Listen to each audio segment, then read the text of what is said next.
see paw prints coming today? I didn't see them, but the studio was set up for them. Sure, it'd be nice if we had a recap video.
Hey, I heard the TV arts class was doing some content creator shows. Yeah, I heard some of them were actually pretty good. Let's take a look at some of them right now.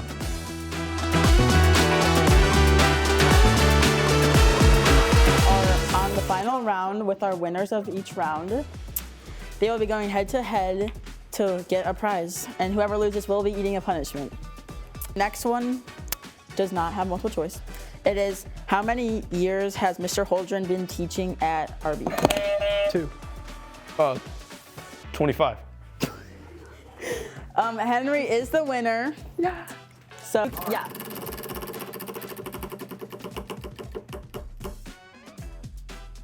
Pickle juice.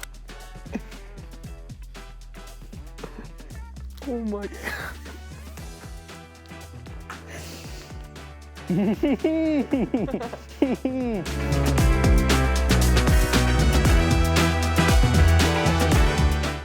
Hello, welcome to Sideline Insights. I'm Colin. And I'm Henry. And today we're going to be diving into the 2025 football season, focusing on the latest AP rankings and the Heisman Trophy race. There's much to discuss, so let's get going. Let's kick things off with the current AP Top 25 rankings. As of now, we got Oregon sitting at number 1, followed closely by Georgia at number 2. Henry, what do you think of these rankings? I like Oregon as the number 1 team. I think they deserve to be there. One of the only undefeated top teams. They still remain. So I think. And the entire NFC North would make the playoffs as of right now. I mean, their records are looking great. They're looking great. I mean, let's talk about those Detroit Lions. I mean, they have been balling out. I mean, Amon-Ra St. Brown, probably the best receiver in the league as of right now. Yeah, I would say, I mean, one team that I could see not making it is definitely the Bears, rookie quarterback. They haven't played a division game yet.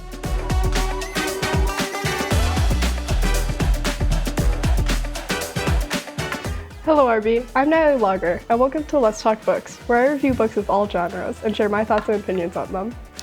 Today, I'll be taking a deep dive into some of the most controversial books I've read. We've got 4 books up for discussion today: The Inheritance Games, The Naturals, If I Survive, and We Were Liars. So let's get started. And I thought throughout the book, especially for this kind of book, the characters were very well developed.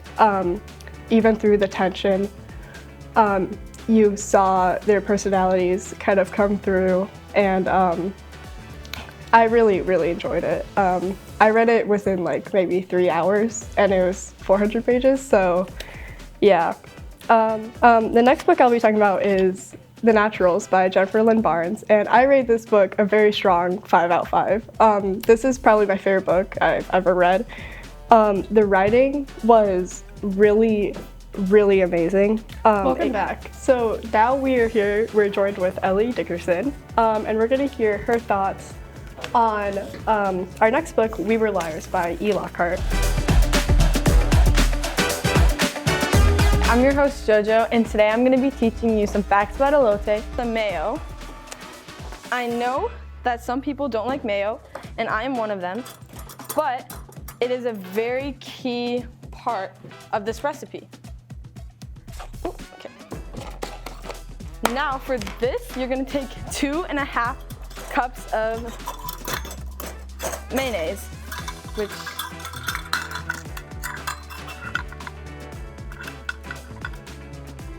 Okay, so we're just actually gonna do this, and you're gonna take, wow, it looks very appetizing. There's cheese in here. Oh, one fell. Take some chili powder from earlier, and now you're done. Hey, what's your documentary about? I read a documentary about the homeless problem in Chicago. Oh, shouldn't you be working on that right now?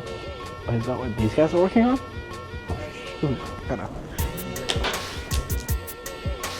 Let's go check out some of our documentaries.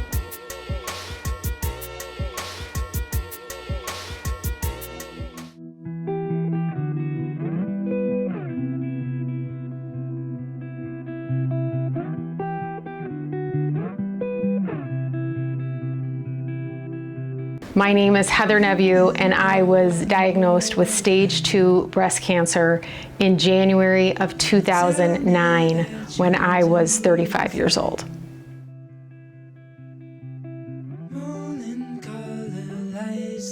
My name is Deanna Segretti, and I had stage 2, and I was 43 years old. My cancer tumor, which was on my left side, was about 1.5 centimeters big, which is about the size of a cashew. 6 centimeters. Big. Like 3 inches, right? 6 centimeters, 2-3 inches. Yeah. I was 37 weeks pregnant with my second child, and I was getting dressed one day, and I felt something that wasn't there before. And so I went to the doctor and I brought it up because I was 38 weeks pregnant. And I was basically dismissed by the doctor who saw me. And I knew it was still there. And so when I went back in December of 2008, after my second child was born, I brought it up to a different doctor who ordered a series of tests, and I was diagnosed in January of 2009. I had gone for my mammogram in February, and it was clear. But I had dense breast tissue, and I needed to go basically for an ABIS, which is an automated breast ultrasound, but our insurance didn't cover it. And I wasn't high risk, it didn't run in my family, and they were confident saying, you know, that my mammogram was clear. But by September of 2017, the same year, 6 months later, I had a huge tumor.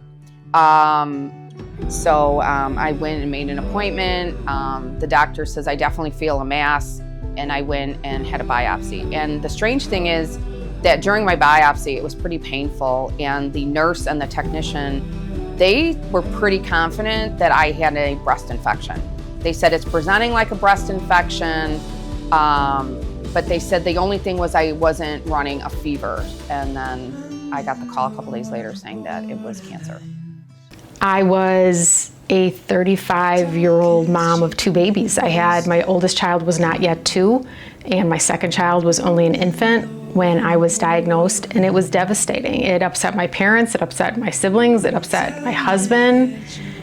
And the most frequent question I got when I would tell people that I was sick was, how is this happening to you? You're so young, how is this happening? How the hell did this happen? And it was. So it was devastating. It was just something we had to get through. And so there was a lot of pressure to be strong and calm in order to manage everybody else's emotions.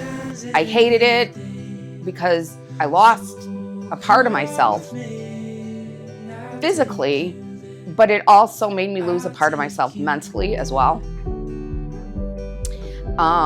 So my husband was there 24/7. And I remember coming home from my double mastectomy surgery, and Sean sat on the couch. And that was the best feeling, was having my kids. And that's all I needed. And that made me feel better.